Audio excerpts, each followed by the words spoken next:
All right, let's do this. Okay, so welcome back for another episode. So today is book 23. Yeah, excited for this one. It's Zen and the Art of Motorcycle Maintenance by Robert M. I don't know if it's Pirsig or Pirsig. I don't know how to pronounce his Yeah, last your name, but guess is as yeah, good as mine. So let's go with Pirsig. But have you ever read this one or heard of this one I have before? not. I heard a lot about it. A lot of people reference it though, from you to other blogs I read online. Yeah. There's a lot of things in there. I think there's nuggets that people take away from it. As far as the book, I haven't read it. It's in my anti-library, but Yeah. it's a huge library. Fair enough. I don't know that I would actually recommend this book, to be fair. Like I my first sentence of this book was ... interesting question mark. Like I don't even know. I don't know totally what to make of this book, honestly. But at a high level, this book is about this guy. It's basically Robert Pirsig. I don't know if it's Mhm. actually him, or if he's writing about himself, but it's basically him and his son go on a motorcycle tour of the country together. And this is his story about him as they go from like town to town and repairing a motorcycle and talking to his son. And then he has like flashbacks to like his earlier life, and he goes through all this like philosophical just conversation in his own mind about like what is quality, and and his time as a professor. And it's a weird book, I'm not gonna lie. So it was interesting. And I mean, I guess I'm kind of glad that I read it, just because it is like one of those American classic literature books. At least that's what we're told it is. Okay. uh Okay. and yeah, I mean, it was interesting. So long story short, though, what For it lack did of a better word, yes.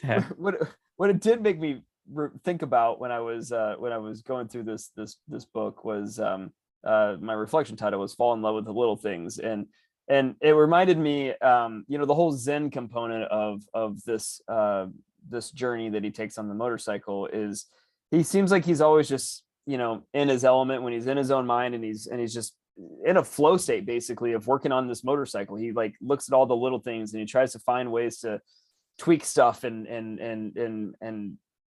do his own maintenance. And like taking care of the motorcycle on the trip was like Mhm. just it was kind of like a spiritual thing for him, as he was going through this stuff. And you could tell how much he was reflecting and thinking, and using his mind, and just letting himself be free in those moments, and Mhm. using his Mhm. creativity and exploring other options, and understanding where all these components come from, and how can he be creative, and how can he solve problems. And it reminded me a lot of I mean, that's what basically Zen is. Zen is defined as a state of calm attentiveness in which one's actions are guided by intuition rather than conscious effort. It's when you're doing those things that your elephant only your elephant can do, and you're just on autopilot. It reminds me of like flow state, right? Of like the modern Mhm. day, Mhm. Zen would be flow state, when you're just in the zone, and you're doing your thing, and everything just feels like it's in harmony and in balance. And Right.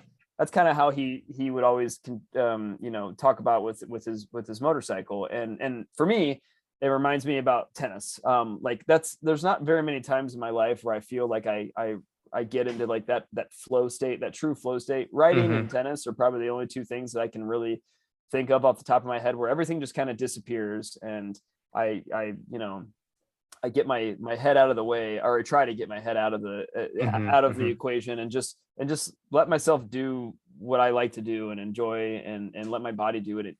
What it feels, it just feel in harmony and balance, and Right. in Right. Right. movement and effort, and all of it, just kind of all of your hard work and all the knowledge you built up just coming out of you, and just letting it be. Mhm. And I find that peace of mind myself on the tennis court, and I find it with like the little things in the tennis court, like Right. after hitting like a 15 to 20 shot rally, and you're just exhausted, and you're breathing really hard, and you're going back to the service line to go to do your next serve, and you know, your sweat's just pouring out of you, and I don't know, like it's little things like that where I'm like, man, this is fun. Like this is what I live for, you know, and this is cool. Like even if I lost the point, like it sucks, but at the same time, it's like it just feels good. It's just fun. So Right. it just, this book reminded me to, you know, to think a little bit deeper about the Zen moments in my own life and the little things, and to embrace those moments, and to, you know, to I don't know, really enjoy it, you know, and just have fun, you know, and enjoy the little things. So so yeah, that was the reflection from Zen and the Art of Motorcycle Maintenance. You know, I'd love to get your thoughts on it, and then the question for you would be, in what activities do you find your own calm, you know, and do you find your own flow state, and you know, yeah, Yeah. I'm curious to learn more.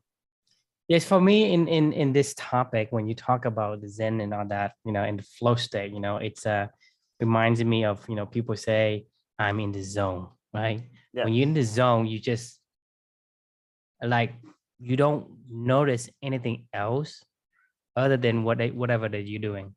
And to me, so I've kind of like thought of the flow state as people trying to find a certain conditions to say, hey, I need to be like this, I need to be like that, and to find that flow state.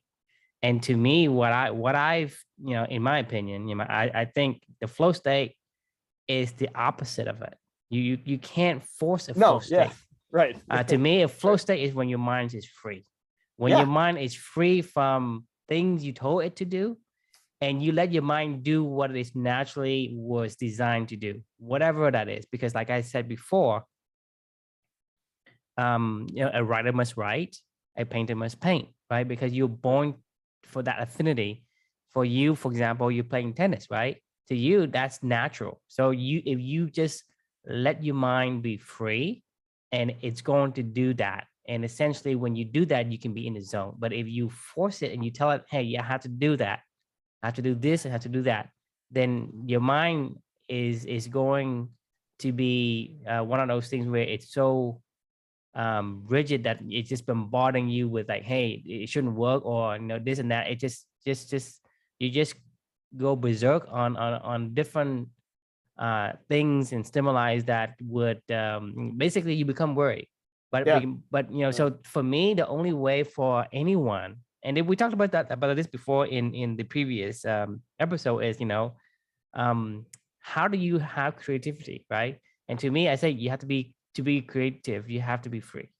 Be Yeah. free from don't tell your mind what to Structure, do, from process, from, you know, right? from your, yeah, from yourself, you Right. know, like Yeah, get free from your totally writer, you know. Yeah. right. Yeah. Because the thing is, your conscious mind is getting in the way of your natural um the system one, right? Yeah. Your elephant. The Yeah. primitive brain, right? That is the natural brain.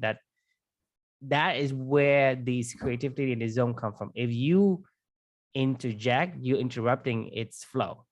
So if you tell it, hey, I want a flow state, you will never get a flow state. Right. And I've worked with people who wanted to be flow state, and they were looking for ways, looking for methodologies and tricks and tips and whatever to get into the That's the flow trick, state, is to but they do nothing. never It's got there. the funny thing is that is the trick, is to have no tricks, like just get out of your own way, you know. It's Yes. it goes back to the whole the tennis, you know, a book that we talked about, The Inner Game of Tennis, a couple weeks back, you know, where it's like get yourself out of the way of yourself. Yes, Just have fun, exactly. enjoy yourself, immerse yourself in Exactly. the moment. Like I notice whenever I'm writing, whenever I try to start with a theme and work my way through it, I get really, it kind of frustrates me a little bit, you know, where I'm like, I'm trying to like manufacture my thoughts to funnel it to that, and I get it's kind of distracting. But when I just start writing and let it all flow out and go, like the Yes. theme comes out eventually, and I can pick it out after I'm done. But at the end of the day, like I didn't get to a theme because I started with the theme. I got to a theme because I just started writing, and you know, and then it's like you almost black out, and then all of a sudden you're done writing 30-40 minutes later or something like that, and you're like, oh, that was really good. Like I don't even remember how I got to this point in time, but I like it, you know. And like Right. and yeah, I mean, it's just you're right. There is no process to Zen. There is no process The to process to the flow Zen state. to Yeah. me is to remove everything. Right. Yeah. remove whatever you have in your head and let it be. Right. If you can do that, then you will have the Zen, you will have the flow state. What's funny. I just finished this book that I just wrote the reflection for this morning. It's called Moonwalking with Einstein, and I won't share the reflection of it, for later on down the road. However, this book was all about the human memory and how you can better understand memory and how you can like basically become like a memory champion. It was written by a world memory champion kind of person, and it was really, really interesting book, and I had a ton of fun with it. However, the whole concept of freeing your mind from everything, we create memories through our creativity and our imagination. That's how we create those associations, and that's how we remember more. But to free your mind, like I almost wonder if that's why drugs, were always used, by people throughout all of time. Is it literally just it's an artificial, way to it's just almost get like a you out of your own trigger. head, right? Yeah, it's like just stop thinking, like, and then when you get into these LSDs and mushrooms and and psychedelics that just literally free your mind. I mean, you stop remembering, you stop thinking, you stop, the Yes. consciousness stops, like that Yes, ever you're basically present blocking, thought, you tell the consciousness to shut up, and right. you put them in a bag, or you put it into a dark room and say, hey, you stay there until I'm done with this. And then you let your subconscious, be doing whatever it needs to do. And then you have that experience. Right. And people say, wow, this is a trip. Yeah, that's why they call it a trip, because it's like a creativity trip, right? You're able to just be you, like to just unlock the creativity in your mind. Sadly, you don't need drugs for that stuff. You can do it with other methodologies, and that's why I think things like drugs Zen is shortcut. right, The exactly. other ways it takes longer. But it's more rewarding when you can control it on demand. Like yeah. So you have to practice long enough for you to do that at will. Drug is just one of those things where it basically interject into your, basically give you a shortcut of some sort to get you there immediately.